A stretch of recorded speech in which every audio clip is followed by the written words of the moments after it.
L'album est une possession d'un jeune diplomate allemand à cette époque, qui est le premier consul de Qingdao, qui s'appelle Ulrich von Hassel. Donc c'est pas lui l'auteur des photographies, il en est seulement le propriétaire.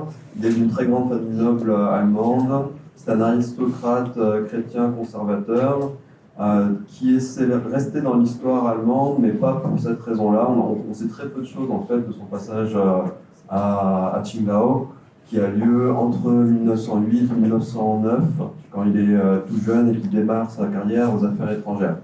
Après, il est blessé, comme la plupart des aristocrates allemands, il a un rôle militaire pendant la Première Guerre mondiale. Il est blessé, il est décoré. La raison pour laquelle il est connu, c'est essentiellement, en 1944, d'avoir été un des principaux instigateurs du complot des aristocrates allemands contre Hitler, qui visait à assassiner Hitler, qui a échoué d'assez peu. Du coup, en 1944, bien entendu, c'est le moment où il est exécuté.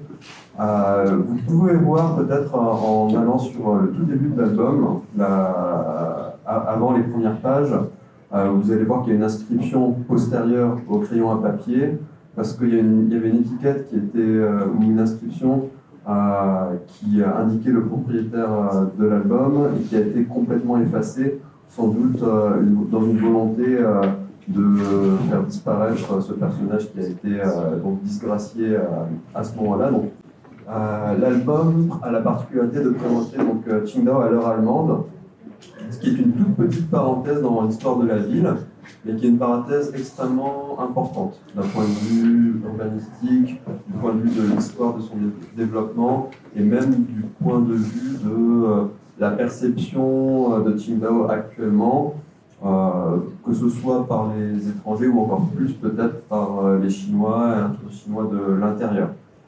Donc, en fait, la période pendant laquelle Qingdao est véritablement une colonie allemande s'est fixée antérieurement, mais la période où les Allemands sont vraiment présents, ont un peuplement, essaient de développer la ville, c'est 1897-1914. C'est vraiment très court. À partir de 1914, ce sont les Japonais qui entament le contrôle. Et en 1922, la Chine retrouve sa pleine souveraineté sur Qingdao. Il y a un vrai boom démographique et architectural de la ville à partir du moment où les Allemands s'en emparent.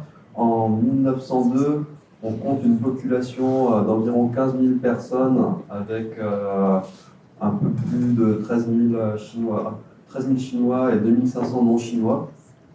Et en 1913, donc un peu plus tard, la population totale passe à 55 000, avec 4 500 non-chinois, pas que des Allemands. Du coup, c'est jamais véritablement une grande colonie de peuplement. Alors, les Allemands, dans la manière de développer Qingdao, ils veulent vraiment en faire une vitrine civilisationnelle et industrielle, montrer que l'Allemagne va faire mieux que les Anglais, les Français, qui sont plus modernes, qui sont vraiment à la pointe de la révolution industrielle. Donc ça se traduit à la fois dans l'urbanisme, dans le développement de nombreuses infrastructures, et aussi finalement en ayant des photographies techniquement parfaites comme celle-ci, avec les meilleures techniques disponibles pour l'époque. Les prises de vue apparemment ont été réalisées pendant une période assez courte. Ça pourrait, dans ces conditions, très bien correspondre au mandat consulaire de Van Hassel. L'album ne présente pas certaines des réalisations les plus notables accomplies à Qingdao, notamment la brasserie qui est créée dès 1903. Donc, une des premières choses qui est créée, c'est cette grande brasserie moderne qui vraiment marque le début de la bière en Chine. C'est pas du tout présent dans l'album.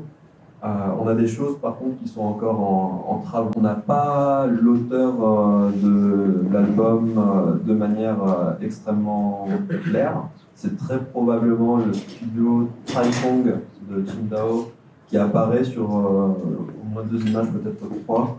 En tout cas, il y a une apparente très grande uniformité et très grande cohérence visuelle, ainsi qu'une parfaite maîtrise technique de la part de la personne qui prend les photos. Au niveau de l'uniformité, on peut parler d'un certain protocole de prise de vue même, puisque on est quasiment uniquement en présence de plans larges, avec très peu de portraits rapprochés, et le sujet essentiel, ce sont vraiment les lieux et l'architecture.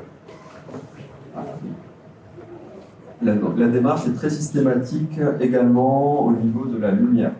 À chaque fois, on a un soleil fort, les ciels sont souvent cramés, comme on dit en photo, mais qui autorise un bon contraste, un maximum de détails sur les bâtiments.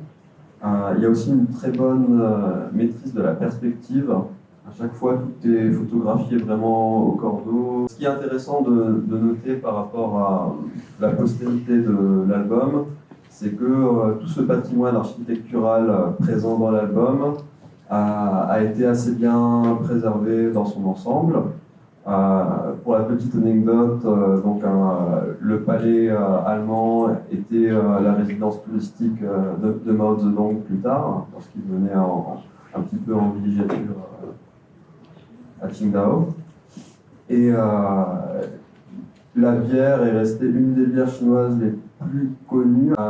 Aussi, les noms de rues allemands ont souvent été traduits en chinois, gardés dans les deux langues, malgré un héritage colonial qui peut paraître compliqué, mais même les médias officiels, j'avais trouvé un extrait de La Chine au présent qui expliquait que malgré que les habitants de Qingdao étaient attachés à cette histoire-là,